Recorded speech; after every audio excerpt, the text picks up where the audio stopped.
Raise your hand if you can hear me. Raise your hand if you can hear me. Raise your hand if you can hear me. Welcome. Welcome. That's my formal welcome into this session. Happy afternoon. I have no idea what day it is, what time it is, or whatever, but none of that matters because we're all here together, and I'm so happy to be here with all of you. We're going to take a journey today. How many of you were in the last session? Okay, we're going to hear some similar themes today. Pascal and I are sisters in communication, but everybody's got their own sauce, right? So today we're going to be talking about how to ask better questions to unlock the next level of your leadership. Who's ready to go to their next level? Right? I feel like this is the runway. This weekend is the runway into the final quarter of the year that's going to take us where we're all meant to go.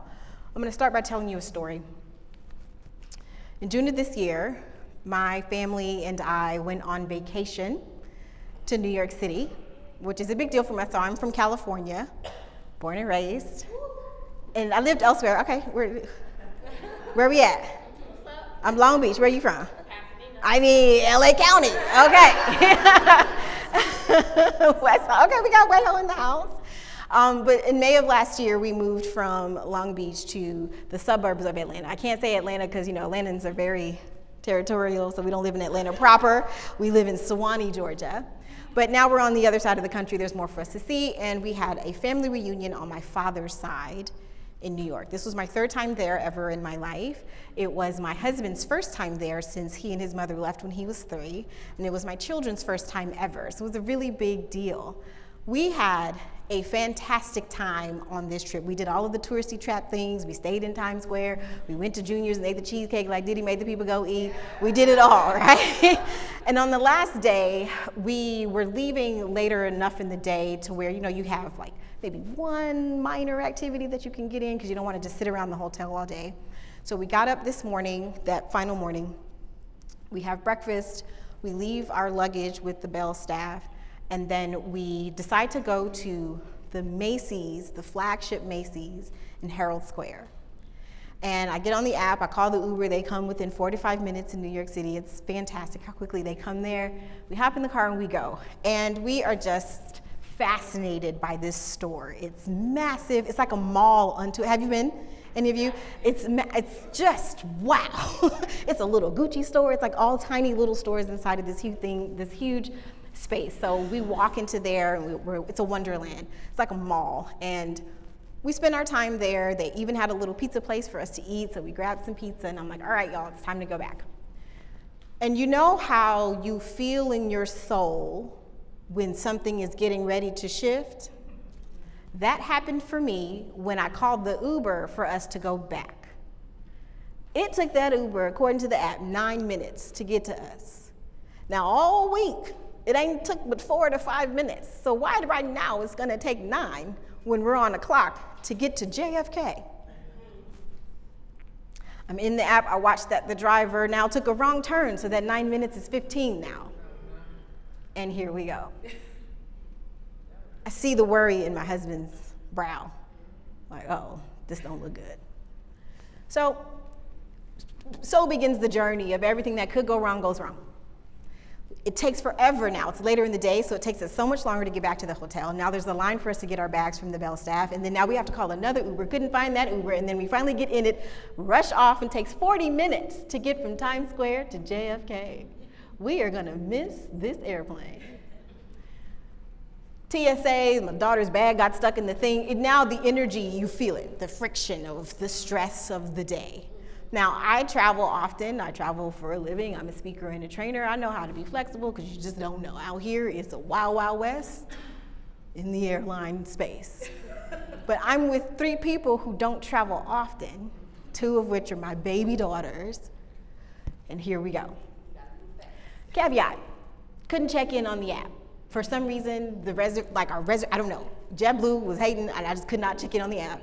So then we rush straight to the kiosk. We get out of the Uber, we rush straight to the kiosk. I couldn't check in on the kiosk. The attendant said, ma'am, you have to check in line. This is the longest line I've ever seen in my Black American life. How is this going to work? So we're in the line, And my husband tends to be he's high strung just in general. So when he's stressed, it's like overdrive. And I'm like, Amber, this is the time. So I turn around while we're in the line, we're kind of getting close to our turn. And I look at him, I say, hey, listen, I'm gonna talk to the agent. You got a lot going on. Just bring it down, you had a 10, I need you at a 4. I got it. And I turned to my children and I was like, girls, listen. So, you kind of get down on their level. And I said, what you see happening is that we may not get on our airplane in time. What that means is the worst case scenario is we'll have to spend one more night here in New York City. Do you both understand what that means? And they said yes. I said, okay, do me a favor. Can you please tell mommy what you think I'm saying to you? And they said, if we don't get on the plane, we're gonna have to stay here one more night. And I was like, great, we're all on the same page. I turn around, sweating bullets, get to the agent. Ma'am, this is the situation, couldn't check in. Is there still any way? She said, you all are within you passed the 45-minute base for you to be able to check in, and I don't know. And I was like, well, can you please try? And as she was like, I got, so, they type off feverishly, like, they be banging on the keyboard, I was like, what you typing so hard? But anyway, type as hard as you need to type, sis, to help me get on this plane. And in that moment, I just was like, Amber, just accept whatever comes. And I opened my eyes, and she said, oh my God. I said, what? They delayed your flight. Yes. So we had to haul ass. Still get to the gate. Now, if it's LAX or if it's ATL, I'll be able to navigate. You got to get on the plane train. I don't know nothing about JFK. So we're like OJ in the 80s, like just running, doing all this stuff. But we get there, we get home, and all is well. We get home in the middle of the Georgia heat to a broken AC, but that's another story on another day. My husband's cooked. He's just like, I can't, right? The next morning, my oldest daughter, Natalie, comes to me. She said, Mom, you did a really good job yesterday. And I said, thank you, sweetheart. Why? Tell me more. And she said, well, when Daddy gets all stressed out, he's always like, your kids will try you. They make hurt your feelings. And she was like, he's like, and she said, and that makes me more stressed out. But you were really calm. And I felt better after you talked to us. And in that moment, that's, for me, what it means to be a leader. When it mattered most, in a high pressure, high stress situation, I was able to assess, decide, and handle things, and get everybody on board, get us all on the same page toward our goal, which was to get home and to get home safely. Okay? So that's in part what leadership means to me. What does it mean to you to be a leader? We've been talking this weekend about being the leader of yourselves, but what does it mean to you to be a leader when you even think about your own lives? Yes, it's the question I'm posing. To me, it means using my influence in an extraordinarily productive way for whatever the goal is. Okay, she says using her influence in a productive way toward whatever the goal is. I like that. I like that, thank you. Anyone else? Very constructive way, like extraordinary. Constructively. Extraordinarily constructive. Extraordinarily constructive. Come on with these adjectives, yes. All right, anyone else want to share quickly? Yes. One, I think it depends on the context. Okay. So that's the one thing. I think it depends on the context. I just want to acknowledge that, but I also think it needs to be decisive about solving a problem. Okay, decisive about solving a problem. I like that. I appreciate that because all of us are going to bring different perspectives in terms of what it means to lead to us. And for me, I think that a way to approach leadership is to think about how we are also developed as leaders. So how many of you are employed? By show of hands, okay? Well, employed meaning you have an employer, a W-2. Okay. How many of you then are self-employed? Okay, shout out to y'all, right? How many of y'all are doing both? You are an employedpreneur, as they say. Good. There's space for us all. So I think the reason I'm asking is because I think this will apply to all of us. So whose responsibility is it, particularly for you who have an employer, to develop you as a leader? Is it the organization's? Is it your job? Or is it both? Who says both? Who says the organization? Who says it's just you? I think it starts with yourself. Starts with you. Okay. I would also argue that it's both. It's because a job is like a relationship of any type. You go on a first date, you go on an interview. 90-day probation period, 30-day, you know what I'm talking about, 3 months, I don't know if I like him. It's the same. Everybody's pretending in the beginning. Then you get here and it's like, oh, this is a mess. What was I thinking? It's all the same. I'm going to write a book about it one day, about how relationships are congruent to our professional journeys. Anyway, I do think that it is both. There's a responsibility that you have in terms of how you want to grow as a leader in your organization. And the organization has a responsibility to you too, if they want to hire and retain the best talent to help them achieve their goals, to make sure that they're giving you what you need as an individual. In 2011, the Harvard Business School published a report on leadership development that said, most leadership development programs still emphasize honing new skills and knowledge without sufficient attention to reframing how a leader should think about her influence in the organization and what it means to be in a particular leadership role. So in plain language, they're saying that there's too much focus on get this new skill, learn this new program, or let me toss you in this training for a couple of days and see where you land, unless there's not enough thought about who are you as the person, as the individual, and is that person prepared for whatever the role is that they are in and or that they're seeking. The report names these 3 areas that organizations should address to address these deficiencies in leadership development. And I mean, what word is here that's ringing a bell? I mean, yes, alignment. Anyway, they say that we should go beyond skills training, so address self-awareness and the mindset required to succeed at particular leadership levels. We have to go beyond individual development programs and build pivotal capability to drive key imperatives required for success, and go beyond formal training, and that is to embed learning with everyday work realities. So these words here that are ringing bells for me are self-awareness. Again, who are you as a person? And are you self-aware? 2, what are your actual capabilities? Are you able to do the job that you're doing, and are you prepared to do the job that you want, to take that next step in your leadership journey? And are we embedding your abilities to do that just in the day-to-day, beyond a 2-day workshop with somebody like me? I mean, somebody like me is going to change your life. It's going to be a wonderful time, but not everybody's as wonderful and flavorful as I am in the corporate space, which is why I do what I do. But I love that this touches on, again, who we are as people. And my idea on how you can take ownership of your leadership journey is based upon this idea of asking better questions, and that's what we're going to talk to you, what I'm going to talk to you about today. So my name is Amber, and for the last 20 years, I've been studying the art and the act of effective communication. The way that I describe what I do is I help organizations do a better job of making their people feel seen, heard, and valued. And I'm an executive coach to high-achieving, public-facing women who are on the brink of their next level. As Kylie mentioned earlier, I'm a doctoral student at the University of Southern California, and if the creek don't rise and the Lord say the same, I will graduate on May 12th of 2023. I'm tired, y'all. I'm so tired, but we're almost there. My doctorate is in organizational change and leadership, okay? My other 2 degrees are in communication. My master's is in interpersonal communication, and my bachelor's is in communication in general. I was a professor for 8 years teaching courses in public speaking and interpersonal communication.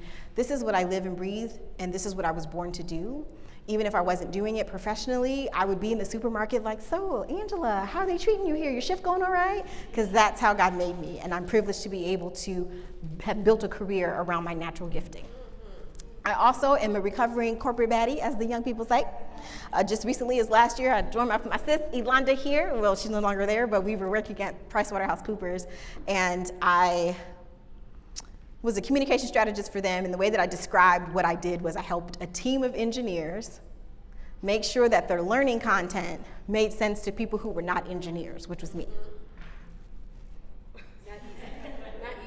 It's not easy at all. That's why I don't work there anymore. Okay.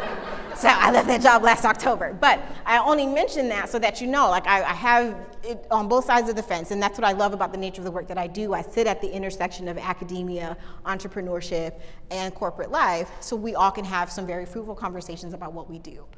What we're going to be talking about specifically today, though, or this is my framework for asking better questions so that you can unlock the next level of your leadership. To do that, you have to have authentic authority, thoughtful curiosity, and interpersonal wealth, okay?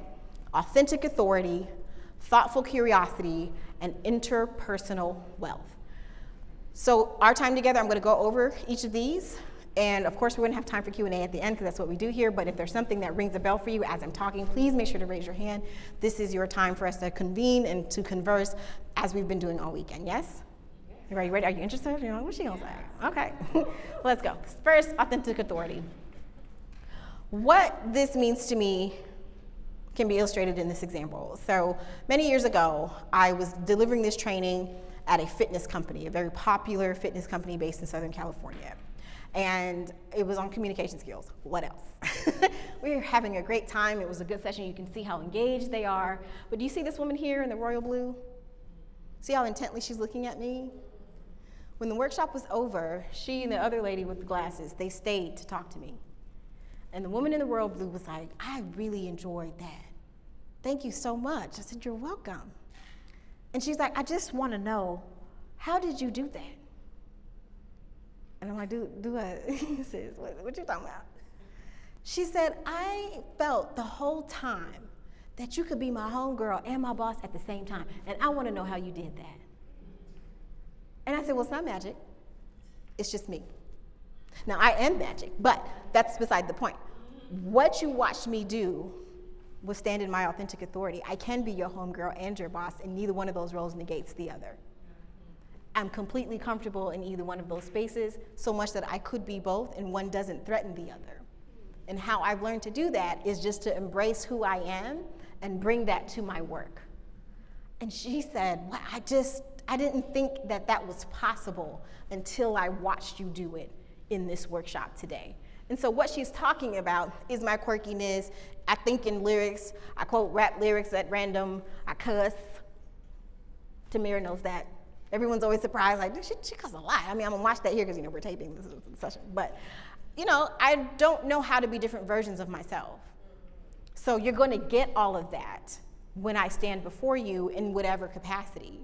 And so we had a conversation about that, and she was like, I'm just going to always hold on to having watched you, because now I know it's possible for me. And I said, now granted, communication is contextual. The way you talk to the CEO of the company is gonna be different than the way you talk to your homegirl. Obviously, we know that. But as long as you don't feel like you're denying who you are, then it's all good. And that's what you strive for. Now, I also said, and I'm gonna say here, there is such thing as institutionalized racism and microaggressions. Those things are very real, and these are things particularly for us as Black women that we have to encounter and that we have to experience, and it's, oh my God, look at your hair, and how long did it take, and oh my God, what do you do, is it grease, what is that, oil, is that? Right, that part. Can I touch it? Can I touch it? So am I an animal in a petting zoo, or am I a person? All of that. All of that. So I want to make sure that I name that, right? That it's not necessarily me trying to problematize us. Sometimes it is the environment that we're in. But I also think that there is maybe more space than we allow for us to be our true selves. And that's where we're going. That's what it means to me to have authentic authority. So thinking about this here together, authentic is defined as of undisputed origin, genuine. Authority is defined as power to influence or command thought, opinion, or behavior, like you were saying earlier. So by you standing as your genuine self and bringing elements of your genuine self to your work, you have the ability to do that and still influence others positively and constructively. But in order to do that, then you've got to be thinking about, what does it even mean to be you?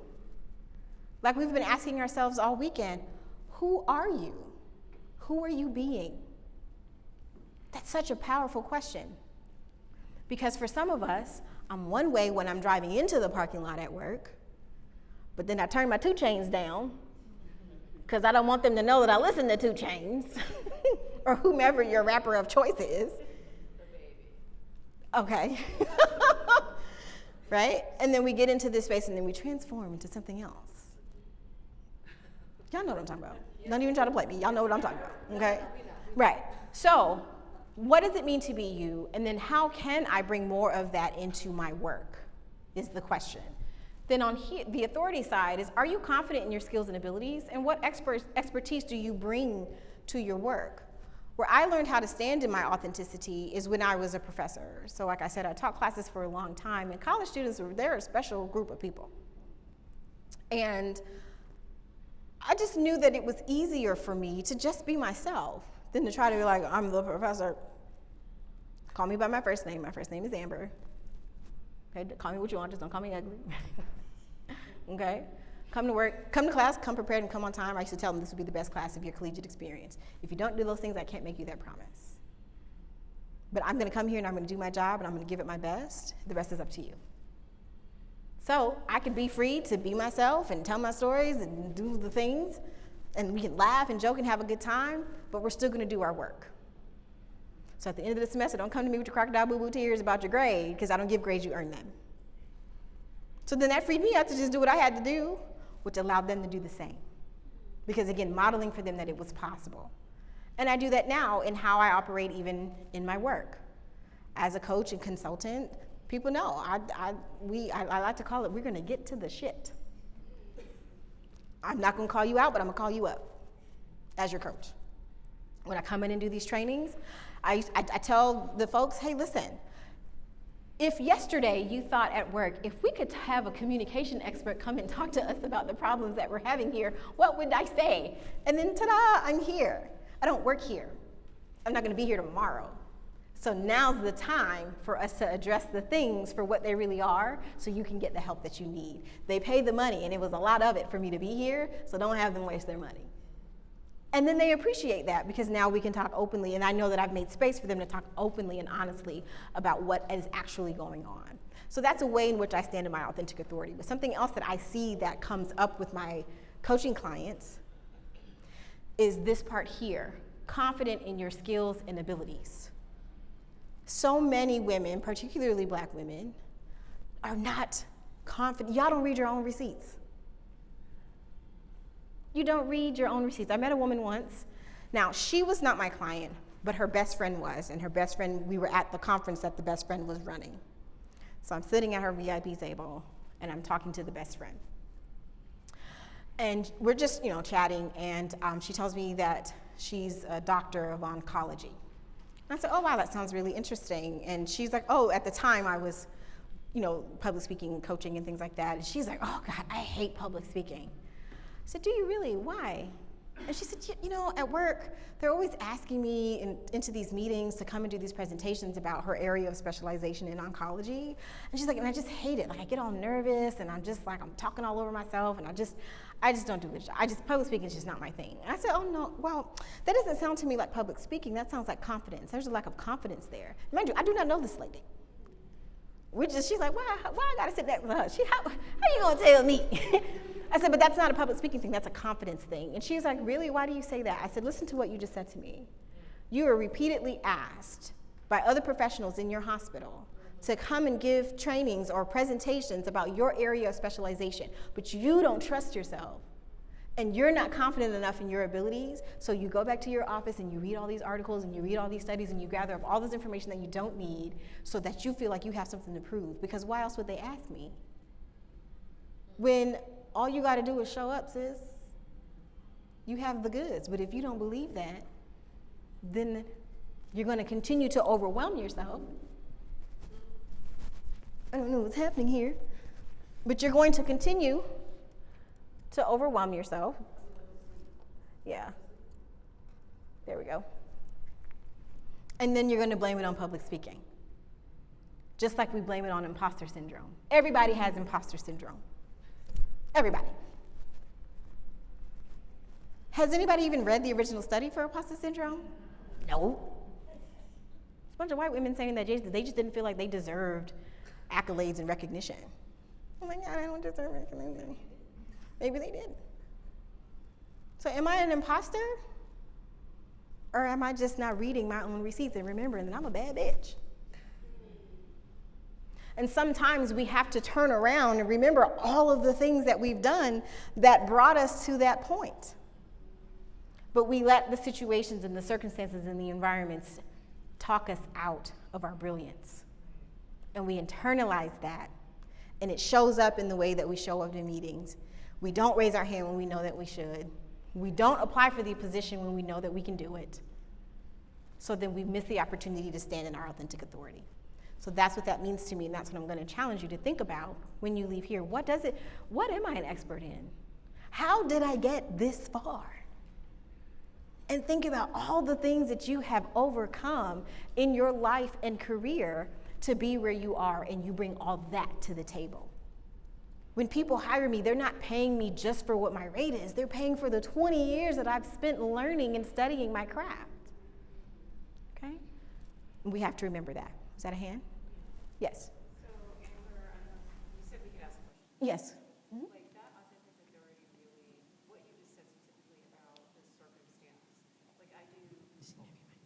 Oh, I'm doing like on a consulting project, and the org that I'm working with, the leadership is very not authentic. So I feel like I let that penetrate how I'm showing up. Sure.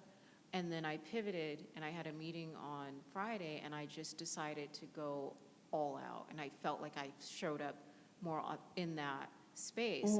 But when you're working in an organization that really, and even though I'm a consultant, I'm still there a lot. Sure. So any tips are just in terms of navigating that when I'm aware now that that's the dynamic that I'm contending with, and that I have to really be intentional of like, okay, because if I don't, I don't even feel like I'm effective. Yeah.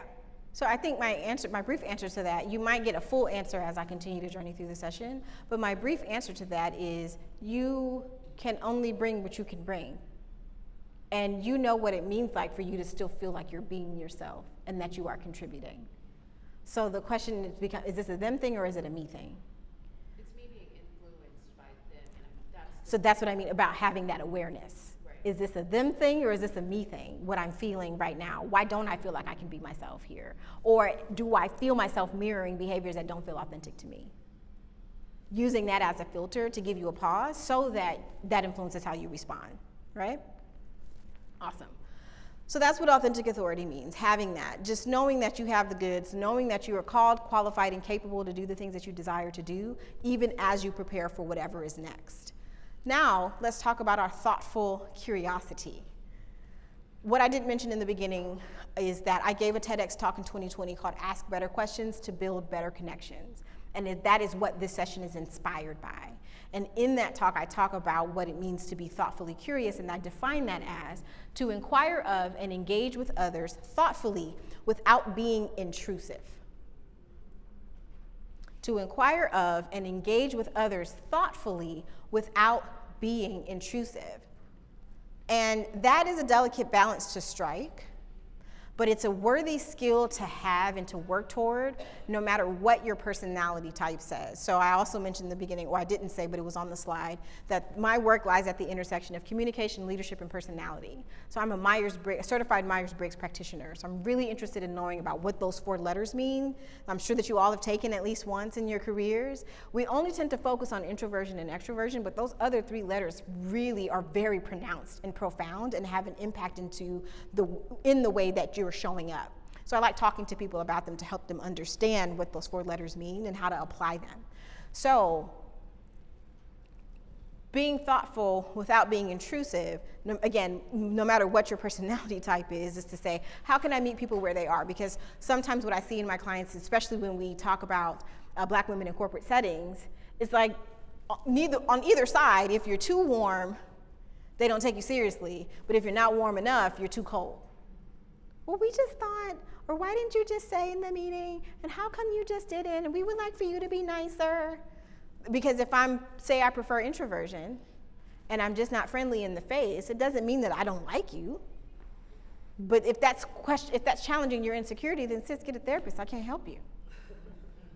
Right? But even as a leader who might prefer introversion, who might be less, say, talkative as someone who prefers extroversion, I can still find a way to be thoughtfully curious and being able to ask better questions. So this is where questioning comes into play. That was the impetus of this idea behind these cards that are on your table, the Can We Talk cards. So those are my product.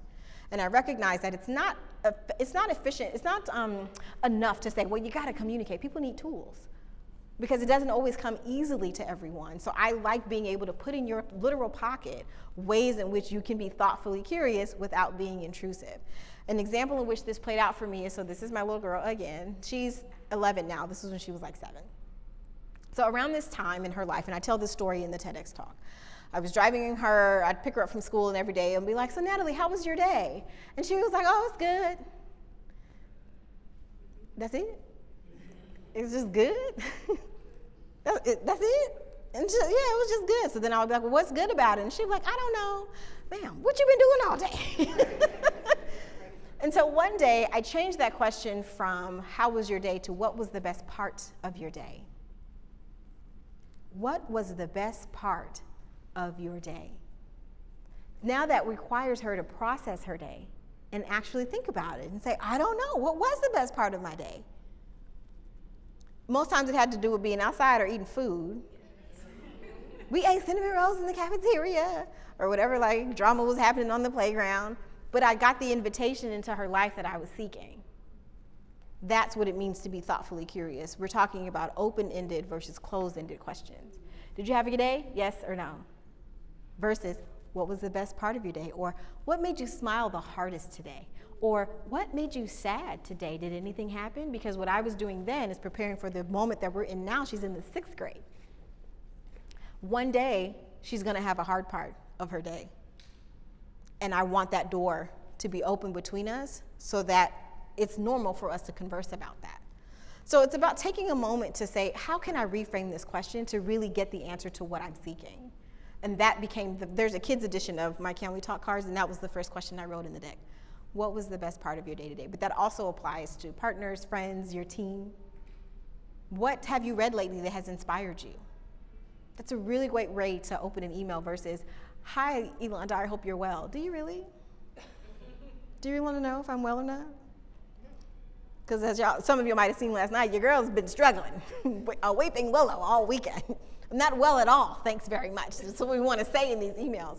But again, it's about being thoughtful and being curious. So the other aspect of this and how it relates to asking better questions is that the human experience is framed by these 3 questions. Do you see me? Do you hear me? And do you value me? Do you see me? Do you hear me? And do you value me? We are all asking these 3 questions of the people with whom we spend our time personally and professionally. Think about it. Do you hear me? Do you see me? Do you value me? And if so, how do I know? How do I know? How this plays out when you think about your work environment is it's like this little ladder here. You're asking that of your leadership. Do I feel seen by my leaders? Do I feel heard by them? By this meaning, do they care about how I'm doing? Do they care about my well-being? Do they ask about those things? When I address things in meeting and I speak up, is my feedback welcomed? Does my leader pay attention to the things that I have to say? Do they value me by compensation? Do I feel aptly compensated for the work that I'm doing? Which is probably no. Compensation. Do I feel valued by how much I'm being paid? Yeah, it's like a measure, right? To say, I mean, I'm doing the jobs of 3 people and getting paid the salary of 1. Okay, see, come on somebody. So these are the questions that you're asking of them. And then at the same time, the people that report to you, if you have a team, are asking the same questions of you. Do you cancel meetings just before they're scheduled because you're so busy and you don't value their time? Do you spend time to ask them like, hey, how are things going for you? What was the last thing that you read that inspired you or interested you? And some of you might be like, well, Amber, I'm not asking those questions because I don't care. Okay, but you want to be a leader. The higher you go, it's less about doing the work and it's more about managing people, literally playing chess with human lives. And if you don't have the skill set and the ability with which to do that, you will be challenged and there will only be so far that you go. When you think about your boss and all of the people that report to them, they don't be working. They're just in meetings talking about meetings. That's it. Meetings all the day long. Who is working when we're doing all of these meetings? And what is everybody talking about? It's less about the work and it's more about people management. And this is why, and we'll get to this in a second, your interpersonal skills are so necessary and they're so valuable and why you must invest in them. and be able to do that this way. It's kind of like parenting. Your parents, whomever they may be, taught you what to do or not to do for yourself and for your life, and how you want to live your life. If you have children of your own, what are you going to do that, again, that you want to repeat or delete? There was a whole lot of deleting in my life. I told my mother when I was pregnant with my oldest, she and I are estranged, our relationship. I said, these patterns, because we don't call them curses, I'm not cursed. These patterns of broken mother-daughter relationships are going to end with me. So I will not carry into motherhood anything that I feel like you need to hear. I'm going to say it all, and I'm going to say it now. So when I have this baby, out of there, we're done. I didn't know what that meant for me. I didn't know what that was going to look like, but every day I honor that choice. Not to compete with my mother, but just to do things differently than what was done for me. Because you get who you get as parents. And I used to say, my job is to keep my kids off of somebody's couch, therapist's couch. But I realized, like, you know what? I can give these little niggas the best I got. And they still gonna be like, you didn't bake the brownies for the PTA meeting, it's gonna always be something. So you know what, I'm just gonna try and wish you well.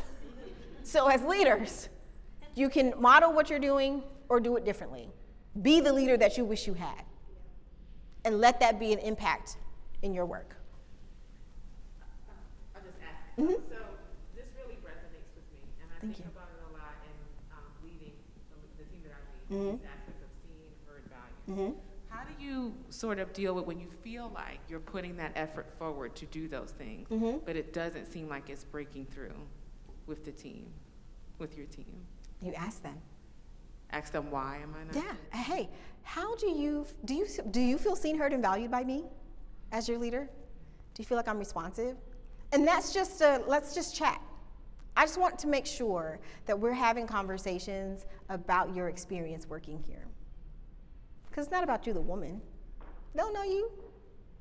But it's who you are and what you do. So it's like, hey, I just want to make sure that I'm creating a space where my team feels supported by me. Do you have everything that you need to do your best work? It's asking those kinds of questions, right? And making space for that type of conversation to be had, which is not as easy as it sounds, especially with folks working hybrid and being remote. And we can't just have a coffee chat anymore at the water cooler any longer. The workplace has changed.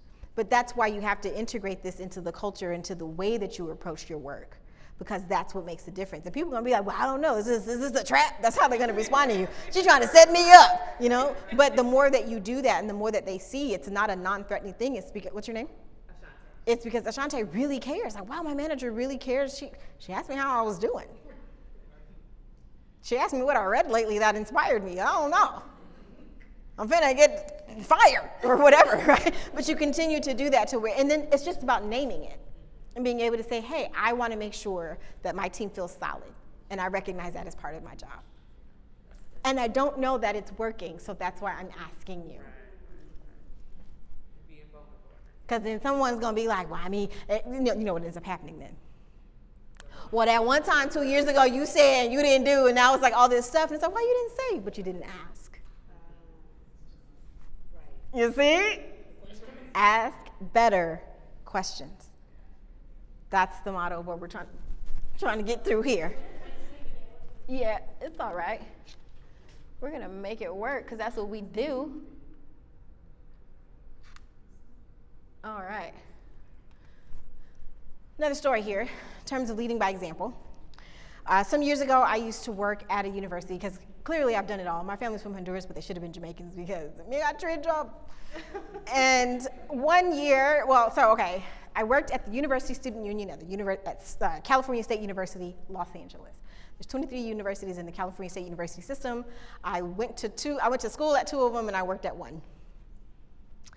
This building is where I worked, and I operated the meeting and event services department. So anybody who wanted to have an event in this building of 90,000 square feet, they had to go through my office. I managed a team of 5 student assistants, again, college students, and it was the time. One particular day, it was a Friday, I was sitting at the front desk because my student that opened the office was running late. It was a quiet day in the building, and we had a meeting. It was one group in one of our meeting rooms. And almost as sure as the day got started, these loud bells started to ring. So they were doing elevator testing in the building, and my boss, who was the director of operations, informed to advise me of the elevator testing. So as soon as these bells start to ring, I'm like, oh my God, we have people in the meeting room. So I get up, but I can't quite leave because my student's not here, so I'm stuck. Within minutes, this man comes storming in, and yes, he was. You know what I'm talking about. Yes. Storming in. He's so mad. He was like, what is going on here? And I said, I'm so sorry. Are you in the meeting room? He said, yes. I can't believe that you all would have these bells going off. And I was like, sir, I don't know what's happening, but I'm on my way to try and figure out how to get it resolved. And he's like, that is unacceptable. I need to talk to who is in charge. So then I stand up from the desk in my 5'1", and it was Friday, so I had on jeans and a t-shirt, and I said, that would be me. And he's like, no, who is the boss? No, I think he literally thought I was a student, because back don't crack, okay. And I said, no, that would be me. I am the person that you need to be speaking to. And now he's so mad that the vein is like popping in his forehead, and he was red with anger. Why are you so mad? It's like 8:30 in the morning. So as this is happening, my student assistant walks in, and she's like, whoa, what's going on? Because mind you, the alarms are still ringing. She comes in, and I was like, get it here and get settled. I need to go find John, who was the director. And so I turned back to him, and he's still just, you know how some people just want to be mad? Yes. He's just, because really he just wanted to be heard. So in that moment, though, because I'm not the one, I said, hey, so, sir, I understand that you're upset. I want to acknowledge that. And I also apologize for this inconvenience. However, you can stand here and continue to yell at me, or you can release me so I can go find the person who can actually get the bells to stop ringing. Let me know what you want. And I just said that, and I just stood there. And you know how a balloon goes like, that's what happened to him. And he said, I'll go back to the room and wait for you. Thank you. Thank you very much. And he turns around and he goes, and then here comes John. Bro, like, why you set me up like this and got the alarms running out? He was like, I'm sorry, Amber, I forgot to tell you. Oh my God. He was like, but we're done. It's like, it's over. It's like, we're done. I was like, okay, great. So I called the person who actually made the reservation, because it wasn't even that guy. And I was like, let me tell you about what happened. Let me tell you about your people and what happened here this morning. But just letting you know, we all got it worked out and this and that. When it all settles down, in the afternoon, he comes back. What you want? He's like, can I speak to the young lady that was here earlier? So the same student that's there. And she's like, let me see. I said, it's fine, Sandra, I got it. You can send him back.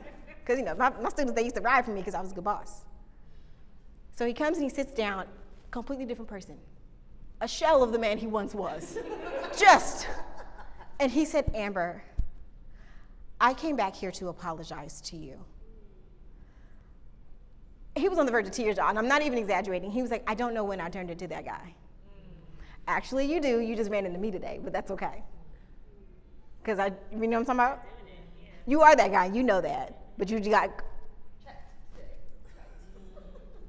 So I listened to him, and he's like, I just, again, that's really all I came here to say, that I'm sorry. I shouldn't have, you know, addressed you that way, and I should have been yelling, and I can tell that you were trying to solve the problem, and I just wanted to apologize. And I said, well, thank you. You were out of pocket, but I accept your apology. I do. We're good. And he was like, okay. And he was like, I mean, do you like cookies? I do. And he sent me a basket of cookies the next day. He really was grieved over his response. As he should have been, okay? But that's the power. So by me asking him to make a choice, that's the better question here, right? What would you prefer to do? Spin in this circle with me? Or actually get the problem resolved?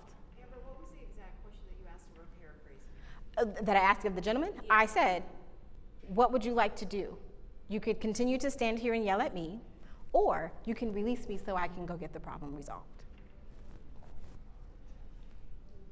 Okay? This practice, it takes time and skill to be tactful, because sometimes I think people don't know how to be assertive and also be tactful at the same time. But what I'm hoping that what's resonating with you is like, how can I pause in the moment to think differently about the situation? I see your hand here, but give me a couple of minutes. I'm gonna scoot up forward a bit so that way we can have more time to chat. But is this ringing bells for you? Is this resonating? Is this helpful? Because again, so the moral of the story is after all that was gone, my student was like, wow, Amber, you're so good with people, because I was worried. She's a college student. And here's this man like giving me all of this energy. She was like, I just didn't know what was gonna happen. And she's like, wow, I want to be like that when I grow up. I want to be like you, basically. She went on to be a manager at Toyota, and she still says how I am like the best boss she ever had, because I let them see me as a human, I let them see me draw boundaries, and I let them see me also fail at the job sometimes. And those are some of the different elements in which it requires to be a leader. So far we've talked about standing in your authentic authority. We've talked about being thoughtfully curious. And now this final point is about building interpersonal wealth. So this is just where we weave all of these elements together, because what I say in my TEDx talk is relationships are life's greatest currency, and communication is the transaction whereby we build our interpersonal wealth. How we communicate is the way in which we build our interpersonal wealth. Are we wealthy in our relationships? So this is not about money, it's about relationships. It's about relationships. All of them, whether they succeed or fail, almost always comes back to a conversation. The one that was had or the one we wished we had had with the person. Okay? So when we think about our communication skills, and just to talk about this briefly, there is a responsibility that we have to be able to assess how we're showing up communicatively. What are my verbal communication skills? What do they look like? What do my nonverbals say? Am I the one that's in the meeting rolling my eyes and huffing and puffing and shifting and doing all kind of stuff? Okay. What does my body language give off? Does it show that I'm interested in people and what they're saying to me? What are the things that we don't say? That's why we use emojis. Because communication can be ambiguous on the phone via tone. You can't tell tone over text and email. So you be like, girl, that dress is ugly, LOL, or would it look, you don't like my dress? Like she being shady, or like, we do these things to help offer some clarity. Lastly, our listening skills. How do you respond? Do you listen to understand, or do you listen to reply? We have 2 ears and 1 mouth for a reason, so we can listen twice as much as we talk. But sometimes we just want to get out what we want to say, especially in times of conflict. The person is talking, and what's going through your mind is, you wrong, you stupid, that's a lie, I didn't say that, what I said was. So all you're doing now is waiting for your turn so you can unleash all of that on the person. Between my partner and I talk for a living. I never met nobody talk more than him. My God. And in times of conflict, it goes on for hours. Like, bro, can we go to bed? Like, I know the Bible says, don't let the sun set on your wrath. It's going to set today. I'm tired. We're going to have to pick this up a little bit later. Or we need to move to a resolution. And that's not always easy to do. So what I'm about to give you is a quick little device to help you think about your communication skills. Because how many of you would say that sometimes when you're thinking things in your brain, it doesn't come out the way you thought it in your mouth? Raise your hand if you identify with that. In my mind, it was one way, but when it came out, it was another. Been there all the time. I'm going to help you. All right. I have this device called the oh, Lord, help me, Jesus. The WSD method for clear communication. And these 3 questions are going to be your best friend. You do not need to take photos of these because I have cards with them on the back. So I will give these out to you because I love y'all, okay? We got tools and skills. All right, so these questions are intended. I'm sorry, Chris, I'm coming right back. Thank you.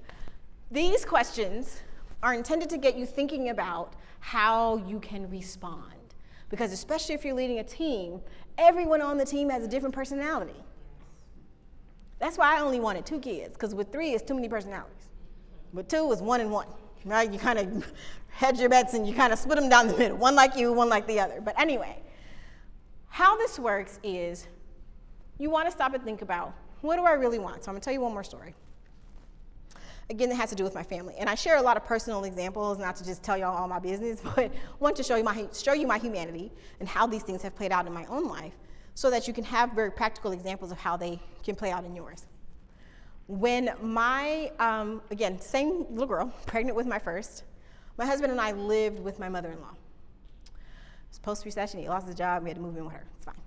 My mother-in-law and I are very close. I love her very much. She's my friend, and my husband's the only child. So the relationship was a little delicate, right? Because I was the hen that came and laid the golden egg and gave her her first grandchild. I think she always wanted more children, but it was hard enough with the one. So we live in her home, and when the baby was like 5 months old, you know how they're just approaching solids and stuff, she says to me one day, so I've been thinking. And I know that now to mean when she's been thinking, she's already decided. I just didn't know that then. So she says, so I've been thinking, I saw this thing called the baby bullet. And I was like, what's that? And she said, it's a little blender for you to make baby food. Okay. And she's like, I think that we should get that for Natalie. So, you know, she's starting on her solids and we can blend the baby food and such. And I said, well, I mean, she said, what do you think about that? I said, you know, I haven't thought about that quite yet. I'm a Gerber baby. We ate, you know, baby food out of the jar. I came out all right. I don't know if I want to be boiling carrots and such. Let me think about it. And she said, I just think it would be healthy. I said, no, I'm not against organic baby food, but that's a lot of work to be boiling peas and carrots in the kitchen. And she said, okay. She looked a little deflated, but she was like, okay, it's fine. Shortly thereafter, I traveled to Dallas to be with my sister for the birth of my niece, right? So I leave my baby at home with her daddy and her nana. The first time I had to leave her, I was very sad, obviously, but it was important to me to be there for my sister. So I come home and I'm already like, oh, my baby, I missed her so much. It was like 7 days, but I was like, ugh.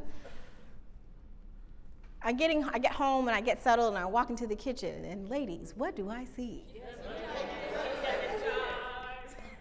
She bought the baby, truth be told, I think she already had it.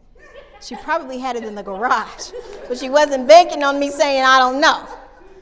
So she waited till I was gone to be whipping up peas and carrots. I was incensed, just offended. My personal filter is Amber. Is this a big deal? That's how I process things.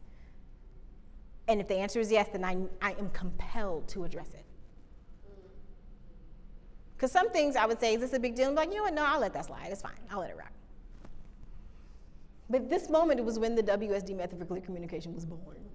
Because I had to ask myself, I knew I had to talk to her because I had to search why I was so bothered by it. And I had to ask myself this first question, before you talk to her, what do you really want? What is the intention that you are setting for this conversation? Because the baby's not just my baby now, it's her first grandchild also. And we live in her home and we're sharing this space with her. And I wanted to be able to let her know that I understood that, but that baby mine. I know baby will unless I say it, you know what I mean? So I had to ask myself, what do I really want? And what I wanted her to know was I felt like that was a boundary I didn't know that I had, that she would use it while I was gone, with me having already said, I'll let you know. Right? I didn't like that. So I wanted her to know that that was really what my issue is. So the second question is, what am I trying to say? And this is my favorite question of the three because it works so quickly and so efficiently. When your brain is cluttered and you're trying to get something out and you just stop and ask yourself, what am I trying to say? You'll be surprised at how quickly it'll help you just shake the purse out of your brain and get to the point. What I was trying to say was, and what I did say to her, exactly, I feel like it's like going off faster, yes? Yeah. It's okay, we'll leave it. What I really wanted to say and what I said to her specifically, is that you taking that step pushed a button on my insecurity as a first-time mom. Well, people usually can't say that. They can, but I'm here to show them. How did you realize that? Because I'm honest with myself.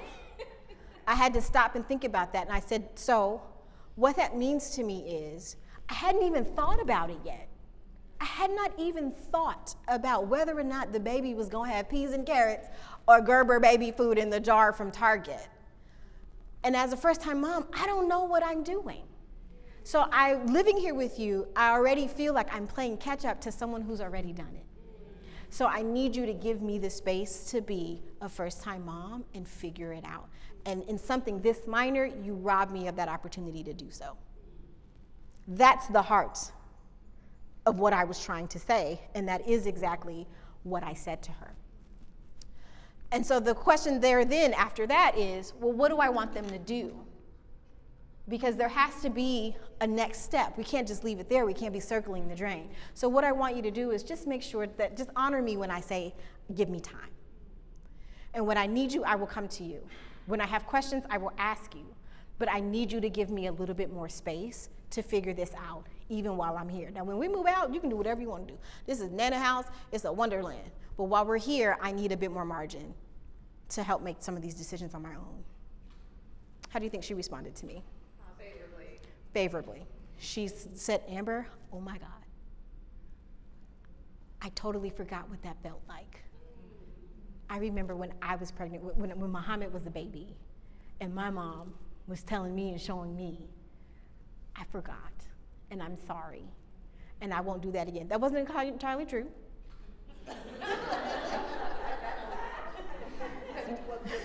We had to revisit this a few more times. But she has a good heart and she has a good intention towards things. But now we've set a precedence, and I've been able to draw this boundary with her. Natalie's going to be 12 now. So now it's new things. It's like, I think she needs, and when are you going, Mom's got it. Because, her little baby boobs are emerging, and she got, underarm hair and such. My baby's, I say it, my little flower is blooming. Well, did you talk to her, and did you say that? Mom's got it. I got it. And she's like, you know what, you're right. You're right. So she didn't mean it, but, she tried. We've been trying. It's an active process all this time. So this device, these 3 questions, I want you to really integrate into the repertoire of your communication skills. We talk so much about interpersonal, meaning communication with people with whom we're in relationship, but we also have to spend more time talking to ourselves, which is why I love the journaling session earlier. That's intrapersonal communication, communication with the self. And being able to stop and ask yourself, what do I want out of this interaction? What am I really trying to say to this person? And what do I want them to do? And how can we move forward? It's beautiful. It takes time and it takes effort, but it's worth the effort. Because on the other side, you can then begin to build your interpersonal wealth because you can have relationships that are built on healthy communication practices. Okay? To summarize, today we've talked about how to ask better questions to unlock your next level of leadership. And your next level of leadership looks like you having authentic authority, standing in your authentic authority, having thoughtful curiosity, and building your interpersonal wealth. And on a personal note, why this all resonates with me even today, because I've been talking all weekend about how much of a difficult time I'm having in my life. A lot of emotional turmoil and school and running the business and raising the kids and having the marriage and being the friend. It's taxing. It's taxing. So coming here was an opportunity for me to replenish what I have been pouring out, but to also stand in my own authentic authority.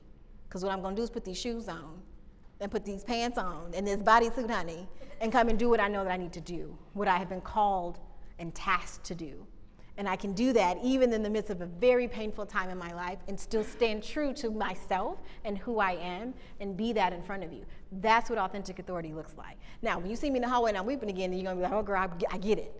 But when you need to show up, you know when you need to show up. And modeling that doing that for ourselves and being true to who we are as women and as individuals and also as leaders, then you thereby begin to model for your people what it looks like to be an effective leader. Let them see your humanity. You don't got to tell them all your business. but you can let them see your humanity. And sometimes our humanity isn't seen, so it feels like a raw deal. But the only thing that you can control is the energy that you bring to a space. Lastly, I'll say that the art of communication is the language of leadership. James Humes was a presidential speechwriter for 5 presidents. The art of communication is the language of leadership. To lead is to communicate, personally and professionally, in every area of your lives. Lastly, these cards, I do have some that are available for sale if you would like to purchase one and take them home. This is the Womanhood Edition that I have, that the colorful ones that are on the table here. These are questions that I wish that my mother had the emotional capacity for me to be able to ask her, but she does not. These are questions that I wish I could have asked my grandmother before she departed this earth 6 years ago. These are questions that you have with your girlfriends over brunch. What does pleasure mean to you, friend? How does religion play a role in how you view pleasure? These are questions in the deck. Because I want us to be able to do this work, to be able to see each other as individuals and not for the masks that we wear and the titles behind our names. That's what they are a tool. It's not a game, it's a tool to help you build your communication muscles. If you'd like to stay in touch with me, I'm at Words Well Said on the internet. On the back of that card, it says talktoamber.com. That if you go to that website, it'll take you to my new website. We just kind of use it as a placeholder now. This has been amazing. So now in our final moments, we don't have a whole lot of time, but I would like to open the floor up to questions if anybody has one. One of these what? Oh, you see my lovely display here? Yes. Okay, so I left my square reader in my room, but if you have your card, I can manually punch it in. Yeah, so you just patient with me while I punch in the numbers. We're gonna make it happen. Please do not have me go home with cards in my backpack, okay? Thank you. Okay. Yes. The question I had is what does WSD stand for? W is for the want, S is for say, D is for do. Okay, thank you. Mm-hmm. That's a great question. Yeah. And I wanted to come back to you. I'm sorry. You raised your hand earlier. Yeah, it was just more of a comment. Please. As I hear you speaking, and I kind of realize in the moment, a lot of times people, it's like, oh, thank you. It's emotions, right? Yeah. And they are in their feelings. People don't always want to solve a problem. Yes. They want to be heard. They want to get it out. They want, like, the fire. And sometimes, I just like the way you presented and phrase everything. I know sometimes I'm in something where somebody's fussing at me, and I'll sit there and just let them go, Yep. and then say, so what are we going to do? Yep. And then I even get the feedback of, man, you didn't even let me get a chance to get Yeah. really upset. But it's something Sometimes that, we just want that. yeah, and something that's hard to do sometimes when your emotions are really Are raging. involved. Yeah. So then that's when, if it is with a person with whom you have a personal relationship, it's, do you need me to just listen here? Do you Yeah. want to just get this out, or do you want me to engage? Because if you want to go, we can go. If you want to fight, we can fight, right? You know what I mean? You're feeling frustrated and weak, but doesn't have to be all that. It's like, then that person can say, I just want to get this out. Yeah. And I don't even know that I'm doing that. But then now you empower them to say, all right, say what you got to say. Right. But if you want me to engage, now we need to bring that down so that we can talk. Letting people feel heard, because sometimes the yelling is what that is, and you name it, and then that's enough to disarm it. Anger is hurt's bodyguard. Anger is hurt's bodyguard. And it's okay to be angry. But there's always something underneath. Yes, ma'am. First of all, thank you so much. This has been so wonderful. Thank you. So I guess the question I have, the last piece, the story you went through about your mother-in-law, and I think so many of us have probably been there. And I went through that whole scenario of my situation with my mother-in-law, who unfortunately is no longer here, but been through that scenario. And I thought to myself, if I had that conversation with her, I don't think I would have gotten that outcome, that she would have said, I understand. And there's dynamics to the reasons why. So I guess my question is, when it doesn't work out, you did the method and you thought, like, what's your next step? Like, what do I do to The next to step is keep to going? let it go. And to know that you tried.